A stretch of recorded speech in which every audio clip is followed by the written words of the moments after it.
napenda kuchukua nafasi hii kuwafahamisha kuwa kwa wananchi wote kwa ujumla, uendeshaji wetu wa huduma ya treni ya mjini ambayo ni ya commuter train, tuna taratibu za kisheria, kuna taratibu na kanuni za kuendesha. Kwa hiyo tunapenda kuwafahamisha wananchi kuwa kilichotokea na mpaka kimeripotiwa ni kitu ambacho kinatusikitisha, kila siku tunapambana nacho sana.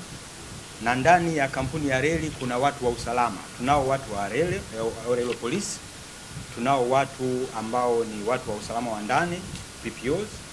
Kwa hiyo sasa hili swala tunakuwa tunapambana nalo kila siku na tumekuwa tunawaelimisha sana kwa kutumia vyombo mbalimbali. Lakini ndugu zetu hawa abiria wanakuwa ni matatizo sana, kwa sababu baadhi ya stesheni wanaenda wanadandia kwa nguvu na inakuwa ni ngumu sana kuweza kuwadhibiti kwa namna hiyo. Lakini kama unavyoona inavyoonekana kwenye vyombo vya habari kwamba watu wamening'inia, na hawa watu ni hatari sana. Sisi haturuhusu, kutokana na sheria zetu, haturuhusu mtu yoyote kuning'inia au hata kutoa kichwa nje ya dirisha la treni. Kwa hiyo tunapenda kutoa taarifa, kuchukua nafasi hii kuwafahamisha kuwa zile sheria na kanuni zetu sasa tunaenda kuzitekeleza rasmi. Yeyote atakayekamatwa au atakayebainika kuning'inia, tunamkamata, tunampeleka polisi na ataenda kupelekwa mahakamani kufunguliwa mashtaka, na sheria zetu ziko wazi.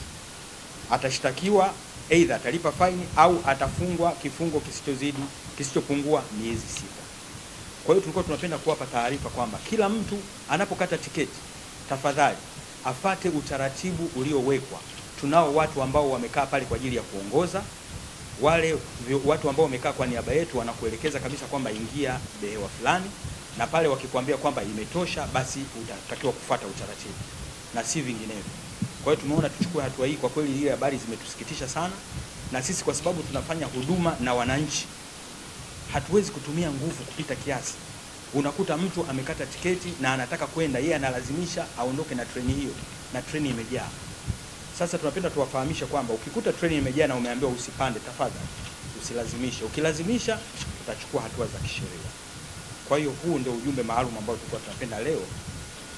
Ni kwamba unajua sisi kila siku tunafanya zile tunaita short marketing research, kwamba kwa treni ya Pugu sana inakuwa na challenge. Hii miezi miwili ya nyuma kabla ya mvua kuanza, ongezeko, yani ile idadi ya abiria ilipungua sana. Unanielewa? Lakini baada ya mvua kuanza kuna yani ongezeko limekuwa kubwa, kwa sababu zile njia za pembeni wale watu walikuwa na magari yao wengi wanakuwa hawawezi kumanage kupita kule, na foleni inakuwa ni kubwa. Kwa hiyo watu wanaona bora watumie usafiri wa treni. Kwa hiyo idadi ya abiria imeongezeka kwa kasi kwa sababu ya mvua.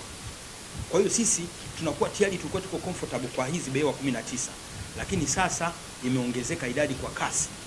Lakini napenda kusema kwamba shirika mpango wake ni kwamba utaratibu ni kuagiza hizo DMU. Kuna treni maalum kwa ajili ya usafiri wa ndani ambazo zinatumia mafuta kiasi kidogo na zinakuwa hazina usumbufu wowote na zinafika kwa kasi na kwa muda unaotakiwa. Lakini mpango wa shirika ni kuagiza hizo treni ambazo ziko kwenye program ya kuagizwa sasa. Kwa hiyo ni jibu lako swali lako ambalo umeuliza kwamba shirika lina mpango gani ili kuweza kuhakikisha kwamba huduma inakuwa ni rahisi na inawafikia wananchi, ni kwamba hizi behewa tulizonazo ni za muda.